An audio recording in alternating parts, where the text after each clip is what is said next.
Happy Good Friday, y'all. This is April the 2nd, 2021, and welcome to my channel. This is Bruce the Boss Brooks. And if you haven't already, don't forget to subscribe to this channel to help support my content, as well as like this video, comment on this video. I'd love to get your thoughts. The Capitol, or Capitol Hill, is under lockdown once again after another attack on the nation's capital, just short of 3 months prior to the last attack on the nation's capital. This time, it would appear as though a gentleman rammed his car through a barricade, or stopped short of this particular barricade that was finally able to stop him. He did make his way through a gate. It crashed into this barricade where he proceeded to come out and attack officers with a knife. One Capitol officer was unfortunately killed. Another one is hospitalized. The suspect was shot, and though taken into custody initially, it appears as though he has passed away. I will play the audio from the presser from the Capitol Police. I'll do that now, and then we'll continue with my thoughts, and I'd love to hear from you in the comments section. So without further ado, let me go ahead and play the press conference from the Capitol Police. Of that nature at this time, because we still have to notify the next of kin. I just ask that the public continue to keep U.S. Capitol Police and their families in your prayers. This has been an extremely difficult time for U.S. Capitol Police after the events of January 6th and now the events that have occurred here today. So I ask that you keep our U.S. Capitol Police family in your thoughts and prayers. At this time, I'm going to turn it over to the Metropolitan Police Chief, Mr. Robert Contee, for the Metropolitan Police Department's portion of this investigation. Thank you.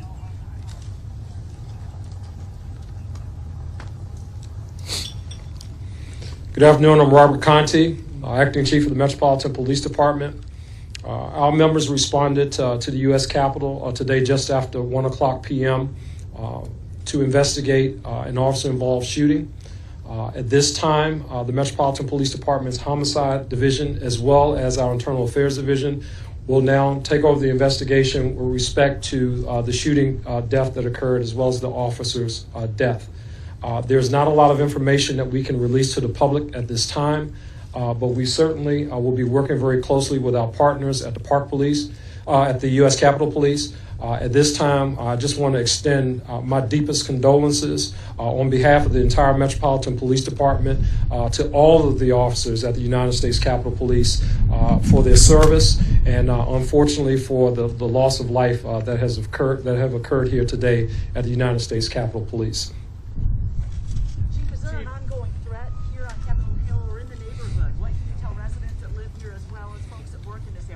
At this time, it does not appear to be an ongoing threat. Obviously, we're in the very early stages of our investigation. We need to obviously understand the motivation behind this senseless act. So the Metropolitan Police Department will certainly be doing that. I know you said the suspect any reason to know that he was known to Capitol Police or MPD beforehand? Any indication that he was somebody that had been around the Capitol before, maybe spotted, anything like that? It does not appear that he is known to the Capitol Police or the Metropolitan Police Department at this time. Is this a terrorism? Sir? Is this a terrorism-related incident?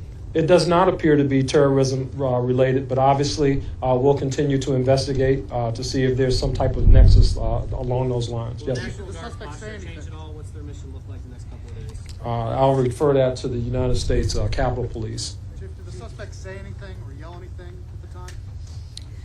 I would say that at this time, the investigation is still in its preliminary stages, so we don't have that information. And So that's so far the press conference. Not a whole lot of information, but they've already ruled out a terrorist attack. One of the things I couldn't help but notice is that they say suspect is dead.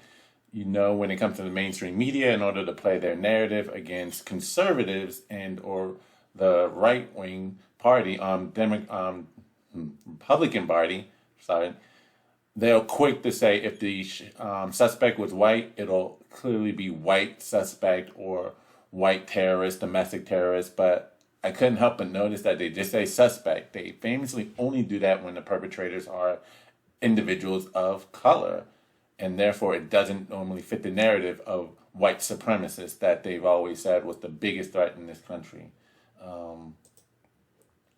And one of the reasons why is this appears to be the suspect that was taken in after being shot. Does definitely look like a person of color, so love to find out what the motives were exactly. Twitter's already tried to initially pin this on the GOP and or domestic terrorists as being the greatest threat since Al-Qaeda, or a bigger threat than what Al-Qaeda currently is, and yet these pictures haven't fully circulated yet, but starting to, indicating this person was likely black, therefore not as likely to be one of the growing number of people who have switched over to the Republican Party or Conservative Party, but more likely Democrats. So, and the fact that they've already ruled this out as terrorists, would love to know what the motives are. The investigation is still ongoing. This definitely does appear to be another excuse for the National Guard to continue to occupy the nation's capital. So we'll see what this investigation leads to. But there's just been a surge in violence across the country in cities all over. Washington, D.C., New York, Philly, Chicago, San Francisco have all seen upticks in violence and violent attacks, homicides, upwards to as much as 133% in some cities. And so it's just been crazy. It's just a result of the lockdowns forcing people into acts of desperation and acts of violence in order to get by, frustrated, psychological ramifications from being socially isolated from other individuals, loss of your job due to government forcing lockdowns. I would love to know what were the motivations behind this attack. So it's still ongoing. We'll see where this goes. But love to see how some on social media are already trying to go with the political back and forth before all of the information has been released. But again, it does appear as though he is a person of color, so they can't necessarily pin this on Trump and or alt-right conservatives or QAnon. So we'll see. So that's all we have here. I'd love to know your thoughts or comments on what happened today, what transpired. Do you think as though this is going to further the occupancy